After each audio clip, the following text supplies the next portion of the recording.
Assalamualaikum, salam sejahtera dan selamat datang ke sesi podcast kita pada petang ini yang bertajuk Jadikan Uniza Pilihan Pertama dan Utama Adik-adik sekalian. Okay, Assalamualaikum Doktor, selamat datang pada sesi podcast kita pada petang ni. Jadi untuk memperkenalkan pada panel, dua orang panel kita pada petang ini. Yang pertama, Ketua Pusat Pengajian bahagian Sains Pengurusan, iaitu Dr. Maslina binti Mansur. Dan yang kedua, panel yang kedua kita juga Ketua Pusat Pengajian bahagian Perakaunan, Doktor, iaitu Dr. Nurhayati binti Abdullah. Selamat datang Doktor pada sesi podcast kita pada petang ni. Jadi tujuan kita podcast kita petang ini, kita nak ajukan beberapa soalan di mana untuk adik-adik kita ada pilihan. Hari ni kita buat dengan Fakulti Pengurusan dan Perniagaan, betul? Short form dia dipanggil FPP lah di Uniza ni. Jadi boleh perkenalkan diri doktor dulu. Baik, terima kasih Iwan. Boleh dipanggil Iwan? Boleh. Okey, Assalamualaikum semua. Saya Dr. Maslina Mansur, merupakan Ketua Pusat Pengajian Sains dan Pengurusan, dan fakulti kita dikenali sebagai Fakulti Perniagaan dan Pengurusan. Kita biasa kenali sebagai FPP. Ya. Okay, Assalamualaikum. Terima kasih Iwan. Nama saya Nurhayati binti Abdullah. Portfolio saya sekarang ini ialah sebagai Ketua Pusat Pengajian Perakaunan dan di bawah biasa kita panggil PP lah. PP di FPP. Jadi di bawah Pusat Pengajian saya ini kita ada dua program, iaitu kita ada program Sarjana Muda Perakaunan dan juga Diploma Perakaunan. Ya, baik Doktor. Okey Doktor. Saya ada beberapa soalan nak ajukan pada doktor. Yang pertama, program-program pengajian yang ditawarkan oleh fakulti ni. Saya mulakan Dr. Yati ya. Ya. Okay, saya ingin menerangkan kepada semua apa yang ditawarkan di fakulti kita FPP. Kita ada 7 program diploma dan kita ada 4 program ijazah. Kita ada 7 program diploma yang kita dah laksanakan berkurang Iwan. Sangat lama. Dan kita ada diploma pengurusan sumber manusia, diploma pemasaran, diploma perniagaan antarabangsa, diploma perakaunan, diploma keuangan, diploma insurans. So kita ada 7 program diploma dan kita ada 4 program ijazah yang ditawarkan, iaitu BBAIF Islamic Finance, BBA Risk Management Takaful, kita namakan sebagai BBARMT, dan juga kita ada BIWM Bachelor in Islamic Wealth Management, dan kita ada Bachelor of Accountancy, Economist. Banyak Doktor. Kita panggil BSc. Kita ada 7 diploma Wan, kita ada 4 program ijazah. Boleh kata FPP ni besar juga lah.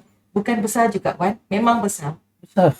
Dan berbanding dengan Fakulti Contemporary Islam? Kita seiring sejalan.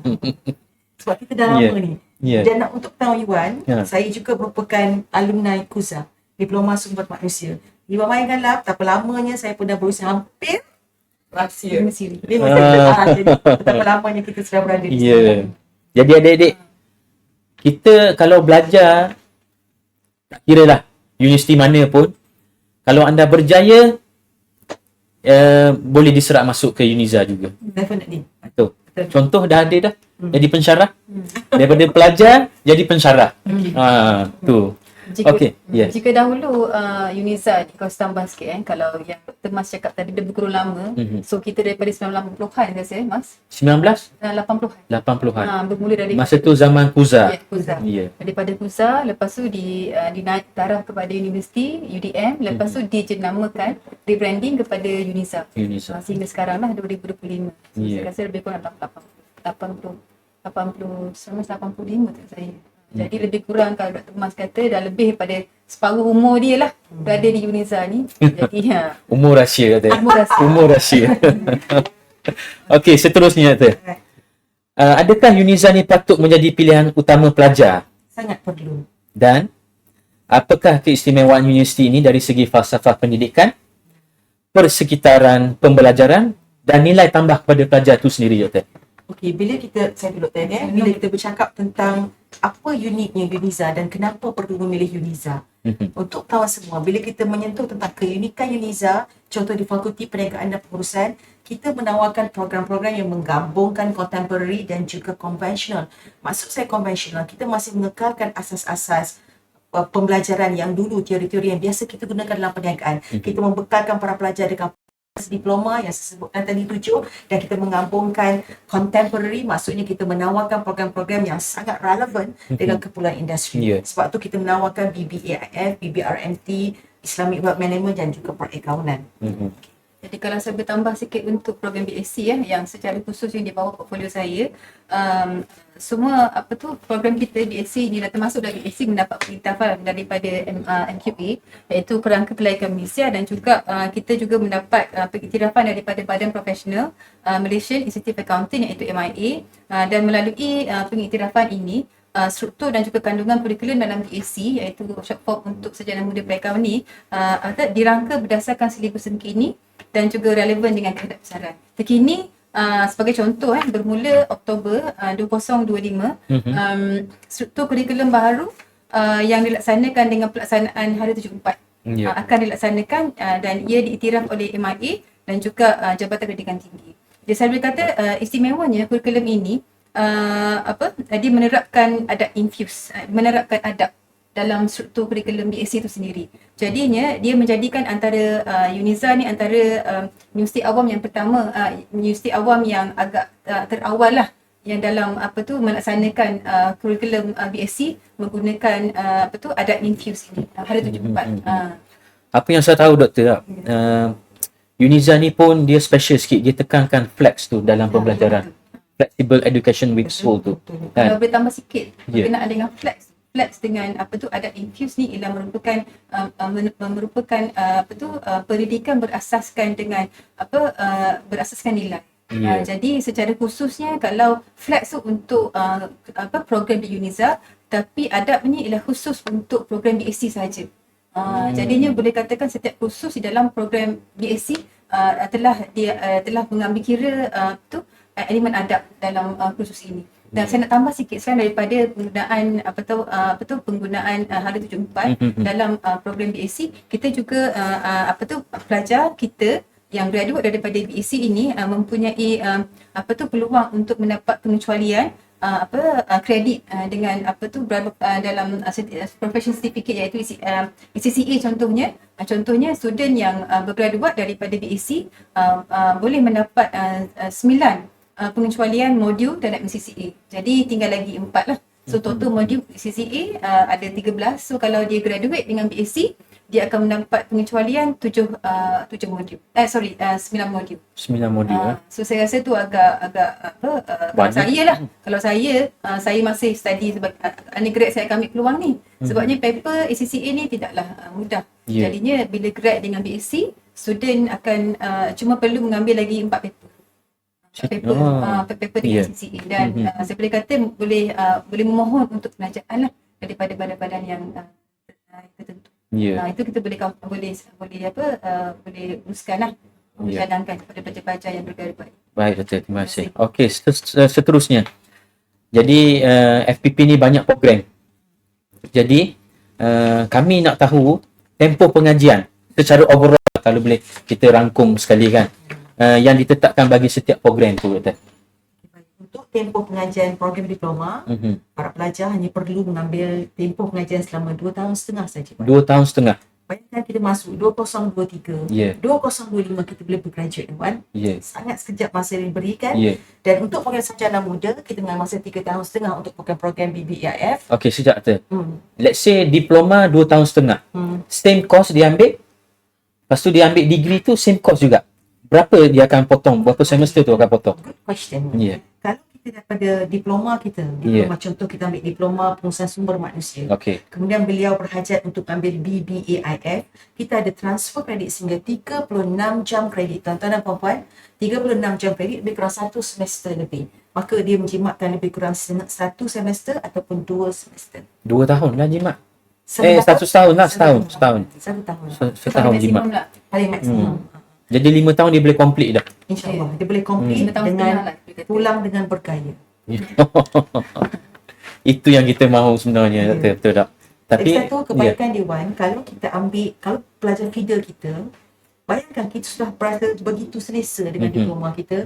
Kita masuk, kita punya structure sangat menyokong para pelajar feeder kita, maka mereka sangat selesa dengan sistem pembelajaran dan sebagainya, maka mereka akan lebih, saya yakin mereka akan lebih cemerlang. Dan kita dapat buktikan bahawa pelajar-pelajar diploma kita yang menyambung pengajian di peringkat ijazah, mereka sangat cemerlang dan mereka sangat bagus dari segi sasiah dan juga komunikasi yang kita terapkan.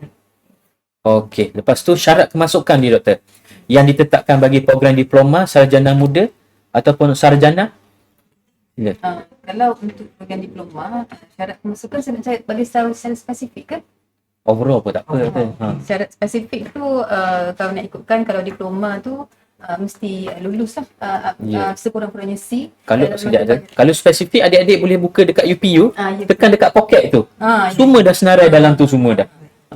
Semua ada dalam. Saya boleh kata kalau secara khusus lah, secara general, mestilah sekurang-kurangnya kredit untuk mata pelajaran utama seperti bahasa Melayu, matematik dan bahasa Inggeris, dan juga mata pelajaran pilihan seperti sama ada daripada perakaunan ataupun perniagaan ataupun fizik, kimia, dan juga satu subjek yang agama pun sekurang-kurangnya C. Jadi kesimpulannya Wan, 3 kredit je Wan. 3 kredit nak masuk FPP ni Tapi wajib kredit matematik dan bahasa Inggeris. So yang lain tu boleh kalau dapat usuluddin ke bahasa Arab ke, kita mengalu-alukan semua pelajar tak kira bidang mana pun dia berada. So tambah sikit dengan tempoh pengajian tu. Kalau untuk program BSc kalau dulu kita 4 tahun. Komplit ni tanpa ada pengecualian kredit. Kalau dulu 4 tahun, sekarang dia 3 tahun setengah. 3 tahun setengah. Setengah tu industri lah. Dia ada bukan, 3 tahun setengah termasuk dengan industri. Termasuk industri. Jadi kalau dapat pengecualian tu, kita akan kira sendiri lah. Tapi dah dipendekkan lah. Wan nak tambah pasal kemasukan ijazah. Tadi macam kita sebut pasal diploma. Untuk ijazah kita ada laluan STPM, adik-adik boleh refer nanti kat UPU, matrikulasi, diploma dan juga STEM. Dan kita ada juga apel dan lain kan. So saya rasa dia punya syarat itu sangat minimal lah. Syarat yang boleh dicapai lah. Untuk menyertai kami di FPP. Kalau boleh tambah sikit lah berkenaan dengan syarat kemasukan tu, kita ada laluan alternatif. Laluan alternatif contohnya kalau mereka yang punya pengalaman dalam pekerjaan lah, kita boleh masuk melalui laluan apel. Laluan apel ni yang memberi khas untuk calon yang mempunyai pengalaman kerja, tapi tidak memenuhi kelaikan akademik secara formal lah. Satu lagi kita ada syarat saluran premium UNIZA. Saluran premium UNIZA ni ia adalah satu laluan khas bagi pelajar cemerlang atau berpotensi tinggi yang masuk program ini tidak melalui EPU.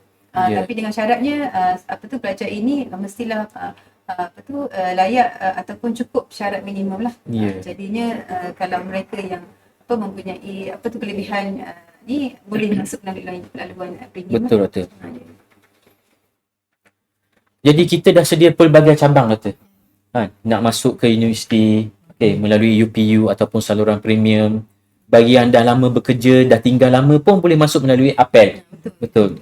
Okey, Doktor. Next question. Prospek kerjaya bagi graduan program ni, Doktor. Dan sektor manakah yang paling banyak menawarkan peluang pekerjaan kepada lepasan fakulti ni? Kalau saya memang kalau boleh khusus kepada contohnya kalau untuk BSc lah, saya boleh kata GE ataupun Graduate Employability setakat ni sehingga 2024 saya boleh katakan lebih daripada 90% pelajar yang bergraduat daripada program BSc dan juga program di fakulti telah mendapat pekerjaan. Dan saya boleh kata termasuklah industri ataupun sektor awam, swasta, institusi pendidikan, termasuklah juga syarikat teknologi dan juga organisasi bukan kerajaan. Dan saya boleh kata antara prospek yang daripada observation saya daripada student yang telah bergraduat, di antara prospek kerjaya ialah seperti auditor, kedua-dua auditor dalaman ataupun auditor luaran, atau financial analyst ataupun penganalisis kewangan, perancang cukai, tax planner, corporate finance executive, executive untuk kewangan untuk corporate, pegawai PTD pun ada antara student kita, pensyarah pun ada. Contoh macam kita ada student lecturer accounting yang sekarang ni yang sebenarnya datang dari memang BSc kita, ada seorang. dan juga termasuk juga pegawai perolehan dan juga belanjawan dan Ya. juga entrepreneur.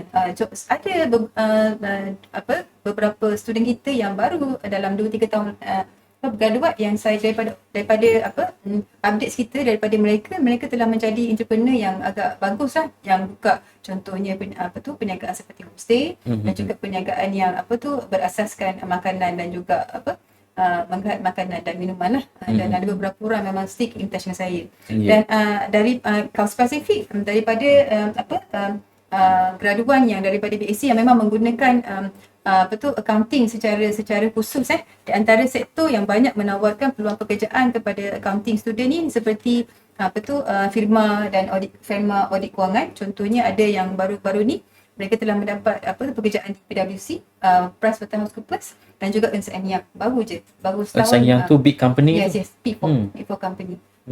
Dan dalam sektor awam ada yang bekerja di Jabatan Akauntan Negara, LHDN, MARA, kementerian yang berkaitan dan juga sektor kewangan dan perbankan seperti bank komersial, syarikat insurans dan juga institusi pelaburan lah. Kalau seorang student kita tu hari tu telah mendapat tawaran daripada Securities Exchange, dia telah melalui satu program namanya Invested. Invested ni daripada Securities Commission lah, dan student kita ni masih dalam dia telah mendapat hands-on experience dan juga ongoing punya training lah daripada Securities Commission, dan sekarang ni telah diserap dan bahkan diserap bekerja di Maybank Trustee. Okay, Wan, kita tambah tersentuh tentang program-program kita. Program-program kita menyediakan kepada semua sektor, tidak kira sektor awam atau swasta.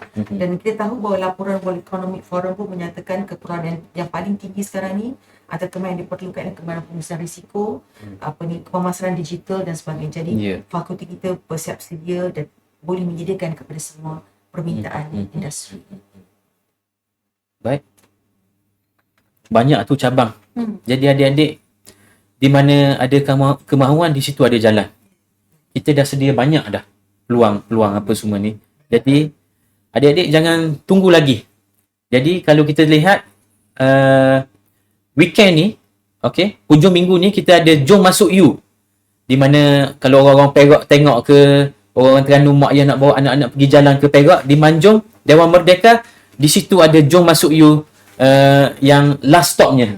Saya rasa dia penghujung dah. Dia akan buat penutup di sana, di Manjung. Okey, jangan lupa pada 17 dan 18 Mei ini di Manjung, Dewan Merdeka, Perak. Okay, tambah sikit ya.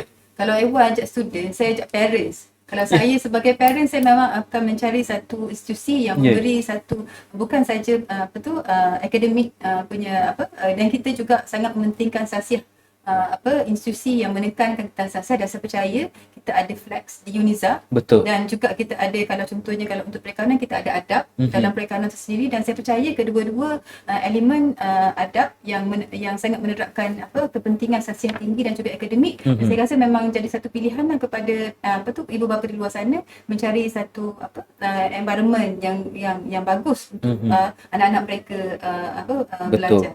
Betul. Ditambah lagi, Wan. Sila. Okay, para pelajar sekalian, kalau kita merasakan keputusan itu tidak cemerlang, kita ada banyak cara sebenarnya. Kita boleh bermula dengan diploma.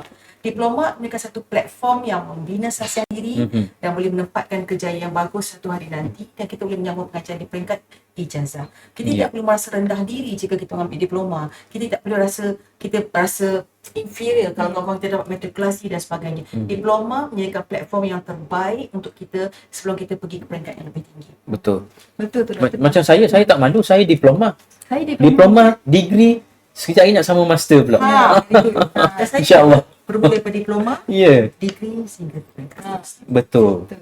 Bukan apa, kalau daripada ini saja tambah sikit daripada observation saya lah, pengamatan saya daripada student yang masuk dengan diploma dan juga masuk dengan matrikulasi, dan diploma holder ni dia kebanyakan lebih matang sebab dia telah melalui satu fasa pembelajaran yang di APA lah.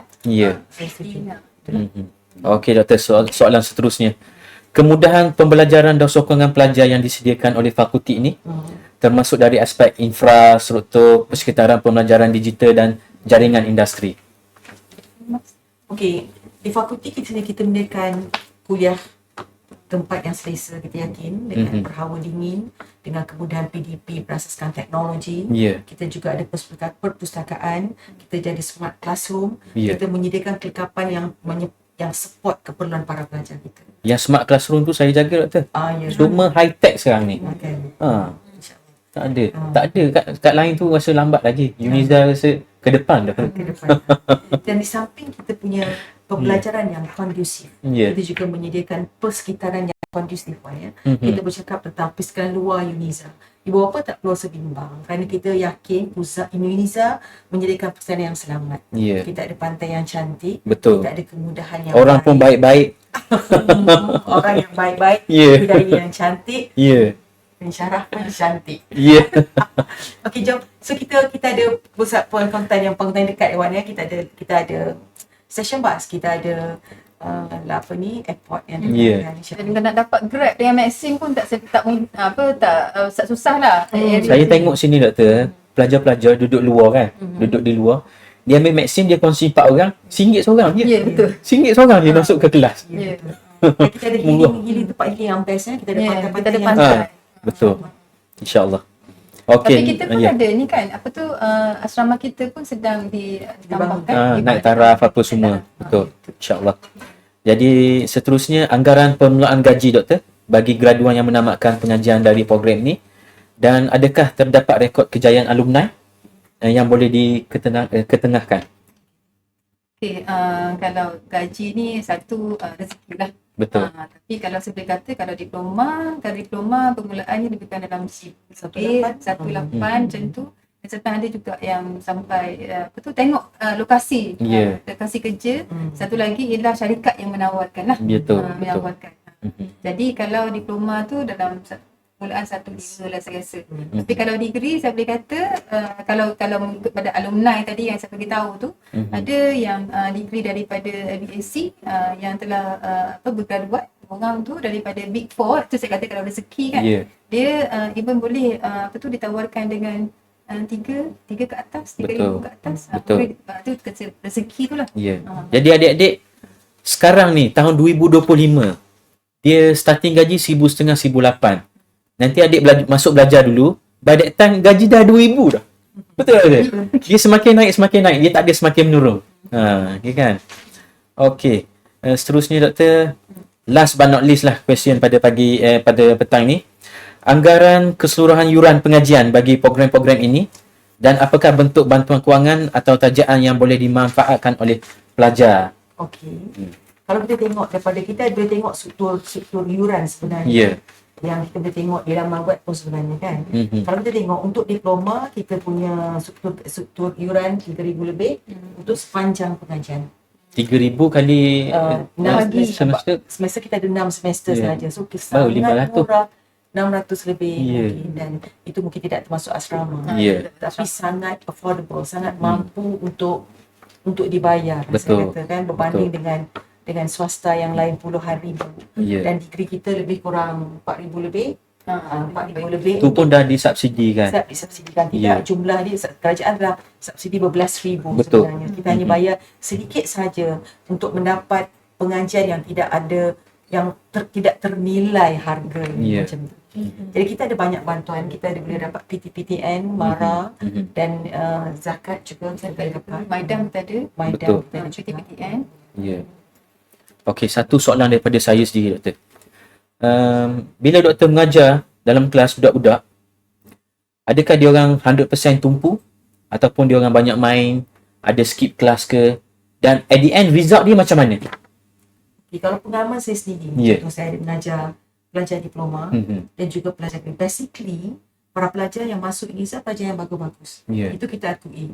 Tapi cara bagaimana pensyarah untuk menarik minat mereka, mengekalkan minat mereka dalam kelas itu peranan pensyarah. Kan? Sometimes kita kena tengok juga lah macam mana gen-gen yang terkini ini, kita kena adapt dengan mereka. Sekarang ni apa? Gen Z?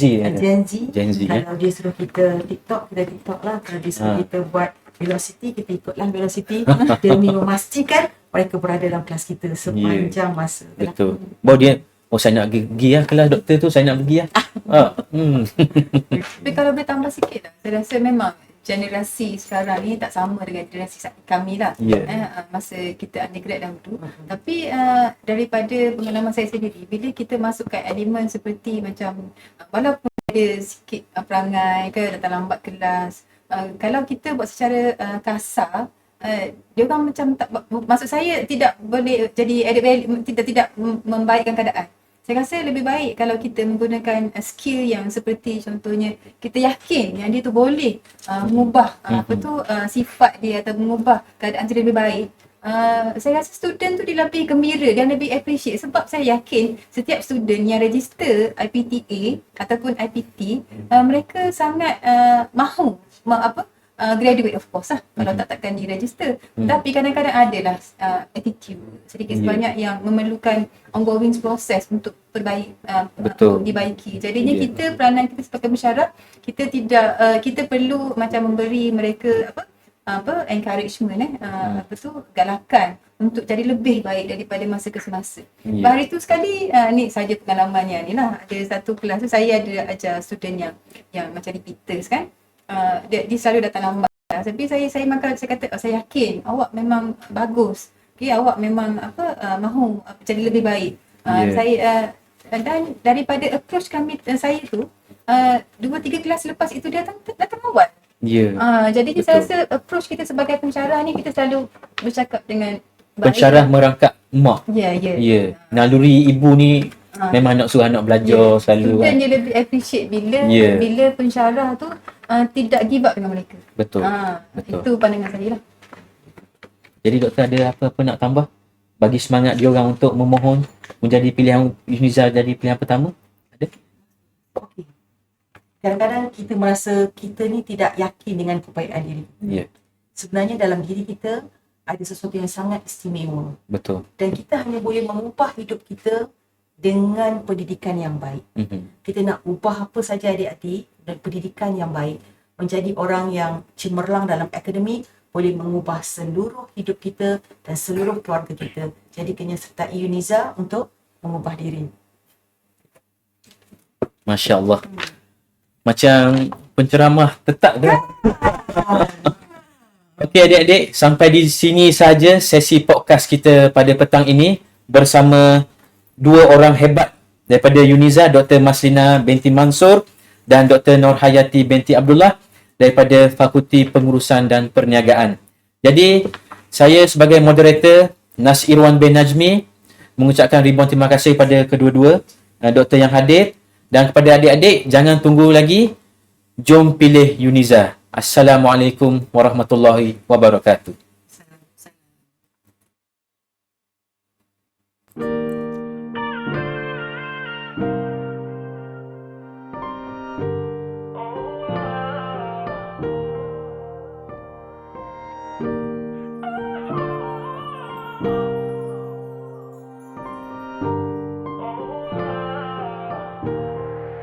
Jimmy